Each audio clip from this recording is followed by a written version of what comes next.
There are many things that we can thank the Muslim world for, and in this episode of FCD Facts, I'm looking at 10 surprising Muslim discoveries and inventions that we still use today. So welcome back, guys. My name is Leroy Kenton, and we're gonna just hop right into everything. We got number 10 first. Hospitals. So the first modern hospital with nurses and training center and everything was in Cairo. The Ahmed Ibn Tulun Hospital was established in the year 872.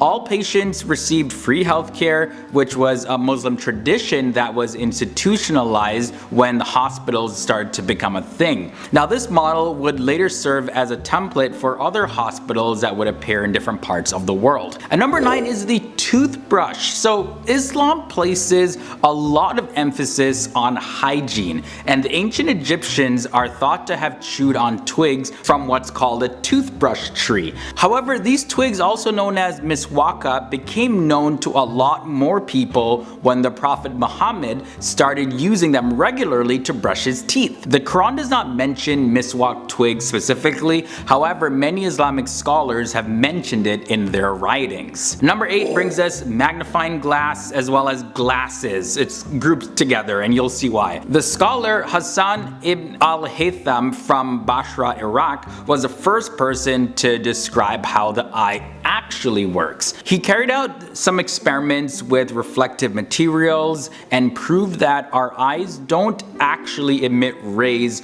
to perceive our environment as it was believed up until then. He also discovered that curved glass surfaces can actually be used for magnification. His glass reading stones were the first magnifying glasses that were ever created, and it was from these that glasses were later developed. So people started wearing them on their face to now see better, increase magnification, and of course that led to telescopes and binoculars, so many other things. An amazing one is also the camera. So Hassan ibn al-Haytham appears again for his revolutionization of optics. So he completely rejected the Greek idea that invisible light rays emitted from our eyes and that caused sight, and he believed that vision was caused by light reflecting off an object and entering our eye.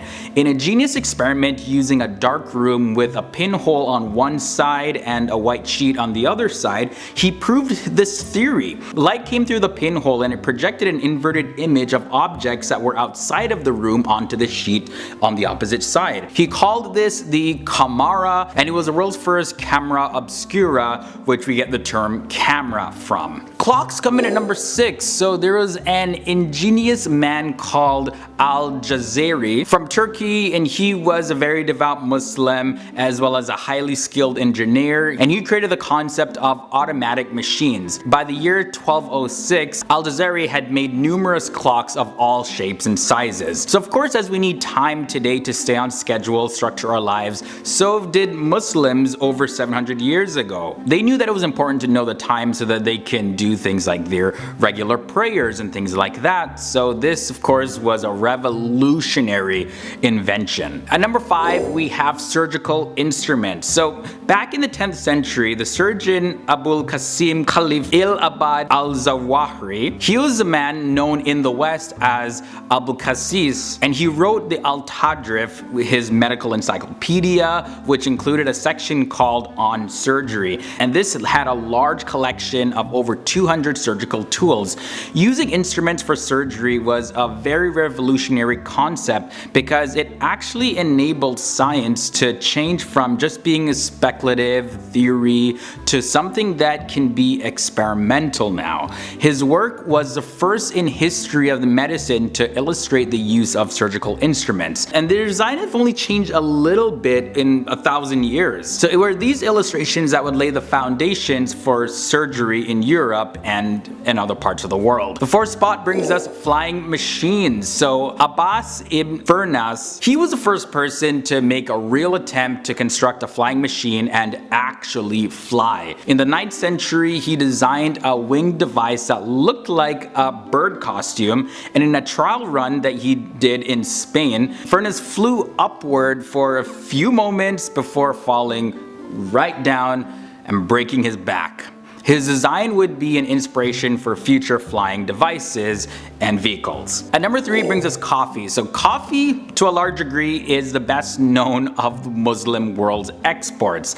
While it originated in Ethiopia, it soon found its way over to the Red Sea, to the Arabian Peninsula, where it grew in popularity. The legend tells us of an Arab goat herder who noticed their change in mood when the goats ate a certain berry. So he boiled the berries and came up with the first coffee. So yeah, coffee, a very interesting origin story. I know there are some conflicting origin stories out there, but let me know what you think down below. Yeah, Muslim invention or not? This one is probably the one I was a little bit about, but sources do indicate that this was a Muslim invention. Algebra is at number 2. So the word algebra comes from the title of a Persian mathematician and his famous work in the 9th century, and that was called the Kitab al-Jabr wal-e Mugabbala. Muhammad ibn Musa Khwarazm introduced the beginnings of algebra, and it was a revolutionary move away from the Greek concept of mathematics, which was for the most part based on geometry. He also was the first person to introduce a concept of raising a number to a power. And in at number 1, we have the modern standing army. So the first modern standing army was developed by the Ottoman Empire. While technically speaking, a slave army in the early days in Europe was thought to be the first standing army,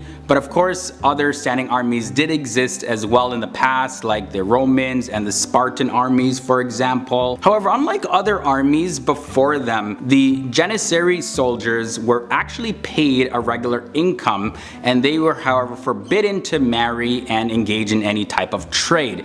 They would later become famed and known for their internal cohesion, their strict discipline, as well as their fighting skills. By the 17th century, their power would grow so much to a level that they were able to become what's called kingmakers in the Ottoman Empire, and then they were later disbanded. Okay guys, so those were 10 surprising Muslim discoveries and inventions. I know that was a super exciting one. Sound off in the comments section down below about anything that I mentioned in this episode, and also let me know what future FTD Facts videos you would like to see next. Well, if you want to check out another video like this, you gotta just tap the annotation right beside my head right here, and don't forget to follow me on social media. Those links are below in the video description as well. And while you're at that, hit that subscribe button and ring that bell so you'll be notified of future videos here on FTD Facts.